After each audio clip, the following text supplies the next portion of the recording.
Hello dear students, welcome to smart knowledge. So बच्चों, discuss करेंगे common annual school examination class 9, subject रहेगा हिंदी, जो आज आपका पेपर हुआ है 20 फरवरी 2025 को। ठीक है, इसको हम इसके आंसर की देखेंगे और जैसे ही ऑथेंटिक आंसर की आएगी वो आपके साथ शेयर कर दी जाएगी। वहां से आप अपने एग्जैक्ट आंसर मैच कर सकते हो। सबसे पहले आपको खंड कर दिया गया है अपठित बोध, जिसको आपको ध्यानपूर्वक पढ़ना था और फिर जो प्रश्नों के उत्तर हैं वो हम करेंगे। तो आप इसको एक बार अच्छे से पढ़ लीजिए। ठीक है, इवनिंग शिफ्ट के बच्चे जिनका पेपर नेक्स्ट है उनके लिए बहुत हेल्पफुल रहने वाला है, ताकि पता चले कि पेपर किस तरह सा आएगा। वैसे तो पैटर्न आप बच्चों को पता ही रहता है। तो देखिए, फर्स्ट क्वेश्चन है, तो आप इसको पढ़ लेंगे एक बार। कथन और कारण को पढ़कर उपयुक्त विकल्प आपको चुनने हैं। ठीक है, कथन दिया गया है, आज के समय में आधुनिक तकनीकी के बिना हमारा जीवन भी संभव नहीं है। कारण है, विज्ञान और प्रौद्योगिकी ने जीवन को आसान, सरल और क्या बना दिया है, तेज बना दिया है। तो आपको बताना है कि इसमें क्या है। तो ये बिल्कुल ठीक है, और जीवन संभव नहीं है क्योंकि इसी ने हमारा जीवन आसान, सरल और तेज बना दिया है। तो आंसर हमारा सी रहेगा, फर्स्ट का आंसर सी रहेगा। ठीक है, उसके बाद ख देखिए, देश के विकास और समृद्धि के लिए आवश्यक है। क्या आवश्यक है, किसकी आवश्यकता है? विज्ञान की आवश्यकता है, बिल्कुल है। धार्मिक आडंबरों की तो नहीं है। प्रौद्योगिकी है, वैज्ञानिक बहिष्कार की जो है नहीं है। तो फर्स्ट और सेकंड इसका ठीक है, तो हमारा आंसर बी हो जाएगा। नेक्स्ट देखेंगे, दी गई सूची को सुमेलित करना है। तो बुनियादी ढांचा क्या है? सड़क निर्माण, ऊर्जा निर्माण, सौर प्रकाश, सूचना प्रौद्योगिकी, इंटरनेट हो जाएगा। तो इसमें हमारा आंसर बी ठीक रहेगा। आधुनिक उपकरणों ने खोज से मनुष्य के जीवन पर क्या प्रभाव पड़ा है? तो इसमें आप बता सकते हो कि क्या प्रभाव पड़ा है। मनुष्य का जीवन जो है आधुनिक उपकरणों ने कैसा बना दिया है, जो है आसान बना दिया है। क्लियर, यहां से आप लिख सकते हो, इससे इसने जो है आसान, सरल और तेज बना दिया है जीवन। ठीक है, और जीवन के हर एक क्षेत्र को सही ढंग से हम संचालित कर सकते हैं और हमें चिकित्सा, शिक्षा, बुनियादी सूचना प्रौद्योगिकी, अन्य क्षेत्रों में जो है लाभ मिला है, ऐसे करके लाभ मिला है। ये भी आंसर आप लिख सकते हो। तो आपको अपने आप से ये बना के लिखना था, बहुत इजी है ये। क्लियर, 2 नंबर का क्वेश्चन था, तो इस तरह से लिखना था। मनुष्य के लिए विज्ञान और प्रौद्योगिकी के साथ साथ चलना क्यों आवश्यक है? तो मनुष्य को अपने विकास के लिए, तो इसी में था, ये भी यहाँ से लिख सकते थे। देश के उचित विकास और समृद्धि के लिए, देश के उचित विकास और समृद्धि के लिए विज्ञान और प्रौद्योगिकी के साथ साथ चलना बहुत आवश्यक है। ये आंसर आ जाएगा। अगला क्वेश्चन देखिए, निम्नलिखित काव्यांश को ध्यानपूर्वक पढ़ना है और उस पर आधारित प्रश्नों के उत्तर। तो इसको एक बार आपको पढ़ना था। इसमें बताया गया है कि जो कलम है, यानी जो लिखकर जो बातें कही जाती हैं, वो तलवार से उसमें कहीं ज्यादा ताकत है। कलम की ताकत देश की बड़ी शक्ति है, भाव जगाने वाली है, आग लगाने वाली है दिमागों में। तो ये इस बारे में दिया गया है। तो एक बार इसको आप अच्छे से देख लेंगे, पढ़ लेंगे। काव्यांश में अक्षर बनते चिंगारी से क्या आशय है? तो अक्षर बनते चिंगारी यानी क्रांतिकारी विचारों का उदय होना। कलम की ताकत बताई गई है। काव्यांश का मुख्य संदेश जो है क्या है? तो काव्यांश का मुख्य संदेश यहाँ पे क्या है? राष्ट्रीय चेतना में विचारों का महत्व, ये काव्यांश का मुख्य संकेत है। अच्छा, इसमें कई सारे दे रखे हैं। तो तलवार की अपेक्षा कलम की श्रेष्ठता, ये भी ठीक है। हिंसा के स्थान पर अहिंसा पर बल देना, ये भी ठीक है। तो इसमें पहला, तीसरा और चौथा ठीक हो जाएगा। फर्स्ट, थर्ड और फोर्थ, तो आंसर डी रहेगा। क्वेश्चन है, कथन एवं कारण को पढ़कर उपयुक्त विकल्प बताने हैं। तो कलम जो है वो क्या है? भाव जगाने वाली देश की सबसे बड़ी ताकत है और कलम में नए और क्रांतिकारी विचारों की शक्ति है, इसीलिए वो देश की सबसे बड़ी ताकत है। तो आंसर हमारा सी रहेगा, सही व्याख्या है। कविता के अनुसार कलम की कोई दो विशेषताएं, कलम की कोई दो विशेषताएं जो है वो आप यहाँ पर बता सकते थे कि कलम की क्या विशेषताएं हो सकती हैं। तो आप लिख सकते थे कि भावना और विचारों को एक तरह से आप कह सकते हो प्रज्वलित करने की शक्ति है कलम के अंदर। राष्ट्रीय चेतना को जागृत कर सकती है, राष्ट्रीय चेतना आप लिख सकते थे, राष्ट्रीय चेतना को जगाती है। क्लियर, विचारों को चिंगारी देती है, विचारों को चिंगारी देना, ऐसे आप लिख सकते थे जैसे ऊपर लिखा गया है। इस तरह से 2 पॉइंट आपको देने थे। आप कलम और तलवार में किसका चयन करेंगे? कोई 2 कारण लिखिए। तो कलम और उसमें किसका चयन करेंगे हम?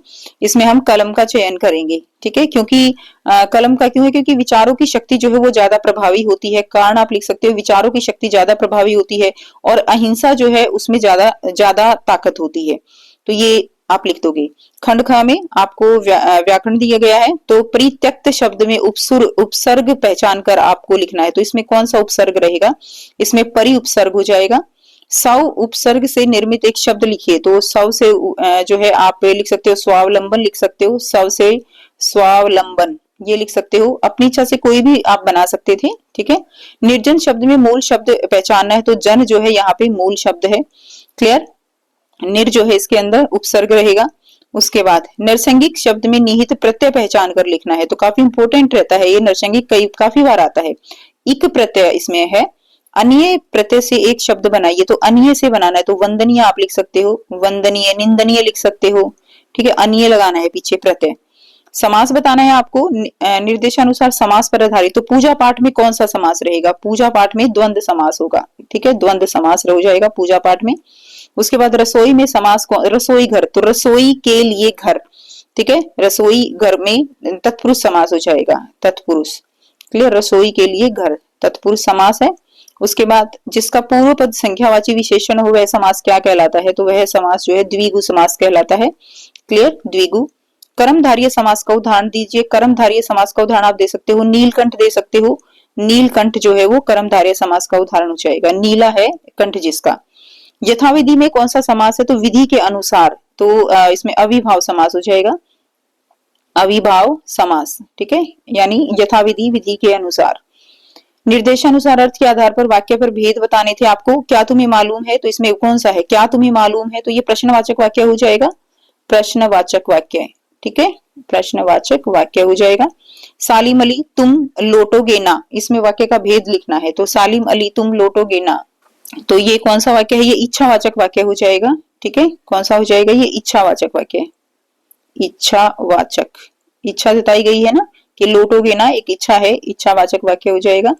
यदि वह सपना सत्य हो जाता तो भारत की कथा जो है वो कुछ और होती, संकेत दिया गया है, अगर सपना सत्य हो जाता तो भारत की जो कथा है वो क्या होती, कुछ और होती, तो इसके अंदर कौन सा हो जाएगा, संकेतवाचक वाक्य हो जाएगा, ये हो जाएगा संकेतवाचक। उसके बाद देखिए वह नेपाल से तिब्बत जाने का मुख्य रास्ता है, एक नॉर्मल सी बात कही गई है, सिंपल बात, विधानवाचक हो जाएगा, विधानवाचक। आज्ञावाचक वाक्य का उदाहरण देना है, आज्ञावाचक वाक्य का उदाहरण दीजिए, दरवाजा बंद कर दो हो जाएगा, आप लिख सकते हो, कोई भी लिख सकते हो, दरवाजा बंद कर दो, या अब अगले पेपर के लिए बैठ के पढ़ो, अगले पेपर के लिए बैठ के पढ़ो, ठीक है। नेक्स्ट पेपर साइंस का है और बहुत सारे सैंपल पेपर, इंपोर्टेंट क्वेश्चन सब कुछ मिलेगा, चैनल के साथ जुड़े रहिए, सब्सक्राइब कर लीजिए, बहुत इंपॉर्टेंट जो पेपर है वो सॉल्व किए गए हैं, जल्दी शेयर कर दिए जाएंगे। प्रश्न 6, अलंकार पर आधारित निम्नलिखित 5 प्रश्नों में से किन्हीं 4 प्रश्नों को रेखांकित काव्य पंक्तियों में अलंकार बताना है। काली घटा का घमंड घटा, ठीक है, तो काली घटा का घमंड घटा, इसमें कौन सा जो अलंकार है वो कौन सा हो जाएगा, इसके अंदर अनुप्रास हो जाएगा, घ की आवृत्ति बार बार हो रही है तो अनुप्रास। इसमें देखिए तू मोहन के उर्वशी उर्वशी समान, उर्वशी हृदय, हृदय, हृदय में बसी उर्वशी के समान, तो इसमें कौन सा आ जाएगा, रूपक अलंकार हो जाएगा, रूपक। सीधी चलती राह जो सदा निशंक, जो करते विप्लव उन्हें हरि का है आतंक, यहाँ पे हरि जो है, यहाँ पे हरि दो तरह से दिखाया गया है, हरि का है आतंक, यानी हरि भगवान विष्णु के लिए यूज किया जाता है हरि, दूसरा भय के लिए भी होता है, तो यहाँ पे एक ही शब्द के 2 अर्थ हैं, तो ये यमक अलंकार हो जाएगा, क्लियर है, यमक हो जाएगा, ठीक है। अगर किसी आंसर में प्रॉब्लम भी हो तो ऑथेंटिक मार्किंग स्कीम से आप एक बार दोबारा देखिएगा, हो सकता है किसी क्वेश्चन किसी आंसर में कुछ प्रॉब्लम हो भी, तो कमेंट करके बताइएगा कि ऐसा कोई लगता है आपको कि जो गलत हो। तरनी तनुजा तट समान तरुवर बहुछाए, तो त की आवृत्ति बार बार हो रही है तो कैसा हो जाएगा, अनुप्रास हो जाएगा, त की आवृत्ति हो रही है। कोटि के कल धोत के धाम, करिल के कुंजन ऊपरी बारो, इसमें कौन सा है, इसके अंदर जो ये धाम है इसको कलदोत के धाम, इसकी उपमा दी गई है किसी भवन के लिए, कोटिक भवन, ठीक है ना, धाम कलदोत के धाम, तो ये उपमा हो जाएगा इसके अंदर, उपमा अलंकार। अगला है खंड ग, पाठ्य पुस्तक के आधार पर आपको यहाँ प्रश्नों के उत्तर देने थे, तो एक पठित पद्यांश है आपका, गद्यांश दिया गया है, प्रेमचंद के जूते, प्रेमचंद का फटा जूता, वो वाला यहाँ पे चैप्टर है, तो यहाँ से आप इसको पढ़ सकते हो। इस गद्यांश में तुम शब्द का संबोधन जो है वो किसके लिए हुआ है, तुम शब्द का संबोधन वो यहाँ पर किसके लिए हुआ है वो आपको बताना है, तो यहाँ पर प्रेमचंद जी के लिए तुम शब्द का संबोधन हुआ है। नेक्स्ट देखिए, जूता हमेशा टोपी से कीमती रहा है, इस कथन में जूता किसका प्रतीक है, जूता शक्ति का प्रतीक होता है, जूता मान सम्मान का, जूता धन संपत्ति का प्रतीक नहीं है, जूता मर्यादा का प्रतीक है। 1 2 3 आंसर सही है, 1 2 3, तो इसका आंसर आपका डी हो जाएगा। नेक्स्ट देखिए, इसमें आपको उपयुक्त विकल्प दिखना है। अब तो जूते की कीमत और बढ़ गई है। ठीक है, जूते पर 2500 टोपियां निछावर होती हैं। अब व्यक्ति की पहचान उसकी धन संपत्ति से हो रही था, लोग व्यक्तिगत स्वार्थ के कारण मान सम्मान भी त्याग रहे हैं। तो इसका आंसर आपका ये हो जाएगा। दोनों सही है और ये इसकी सही व्याख्या है। अगला प्रश्न देखिए, लेखक को कौन सी बात सबसे ज्यादा चुभ रही है? तो प्रेमचंद का फटा जूता, जूते का फटा होना ज्यादा चुभ रही है। तुम भी जूते और टोपी के अनुपातिक मूल्य के मारे हुए हो, इस कथन से आशा बताना है आपको। तो प्रेमचंद ने समृद्धि पाने की अपेक्षा लेखन की मर्यादा पर विशेष बल दिया है, ये आंसर हो जाएगा। गद्य पाठों के आधार पर यहाँ पे 4 प्रश्नों में से 3 प्रश्न के उत्तर देने थे आपको। ठीक है, स्वतंत्रता, ये आप देख लीजिए क्वेश्चन। उसके बाद नेक्स्ट देखिए, ये 4th क्वेश्चन है आपका। उसके बाद प्रश्न 9, पठित काव्यांश के आधार पर बताना है आपको। तो ये काव्यांश दिया गया है, ब्रिटिश राज का गहना किसे कहा गया है? हथकड़ियों को ब्रिटिश राज का गहना कहा गया है। अगला प्रश्न देखिए, ब्रिटिश शासन में स्वतंत्रता किस प्रकार की यातनाएं दी जाती थी? ये भी दी जाती थी, ये भी दी जाती थी, ये भी दी जाती थी, गहने दान किए जाते थे, ऐसे ब्रिटिश नहीं थे। ठीक है, तो फर्स्ट सेकंड और third, first second third, C answer हो जाएगा। उसके बाद देखिए, ध्यानपूर्वक पढ़ना है और इसमें है लोहे की हथकड़ियां गहनों के समान है, कवि के अनुसार बेड़ियों का बंधन गौरव की बात है। तो इसका आंसर आपका यहाँ पे सही व्याख्या है, तो सी हो जाएगा। क्लियर।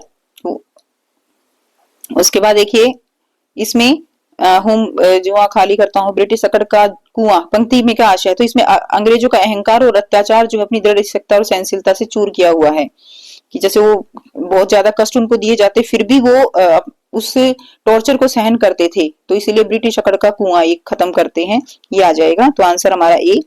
काव्यांश में किस भाव की प्रधानता है?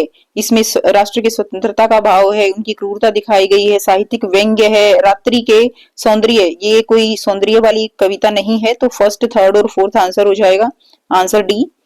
क्लियर। उसके बाद नेक्स्ट देखिए, 4 प्रश्नों में से किन्हीं 3 प्रश्नों के उत्तर आपको देने थे, तो ये देख लीजिए आप यहाँ से।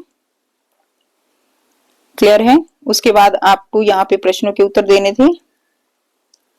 फिर खंड घ में आपका रचनात्मक लेखन, 3 में से किन्हीं 2 विषय पर, नदियों का महत्व, प्रदूषण का असर। ठीक है, प्रदूषण का असर तो आपने देखा ही था, छुट्टियां हुई थी आपकी पोल्यूशन की। ठीक है, और कुछ बच्चे लिखे भी मिलेंगे कि हाँ प्रदूषण की छुट्टियां हुई थी हमारी, प्रदूषण का असर हुआ था। बाल श्रम और शिक्षित राष्ट्र। उसके बाद प्रश्न 13, ठीक है, छोटे भाई को साहित्य के रोचक पढ़ने की पुस्तकें पढ़ने हेतु 100 शब्दों में पत्र लिखना था, और हिंदी दिवस की प्रतियोगिता का आयोजन करवाने हेतु 100 शब्दों में पत्र लिखना था। तो ये था कंप्लीट पेपर। आई होप सबका पेपर बहुत अच्छा गया होगा। कमेंट सेक्शन में कमेंट करके जरूर बताइएगा आपने कितना स्कोर किया, और चैनल को सब्सक्राइब कीजिए, लाइक कीजिए वीडियो को, और साइंस की वीडियोस के लिए, बहुत अच्छे कंटेंट के लिए, अच्छे पेपर सॉल्यूशन के लिए चैनल को सब्सक्राइब कीजिए। मिलते हैं नेक्स्ट वीडियो में। Take care, bye bye.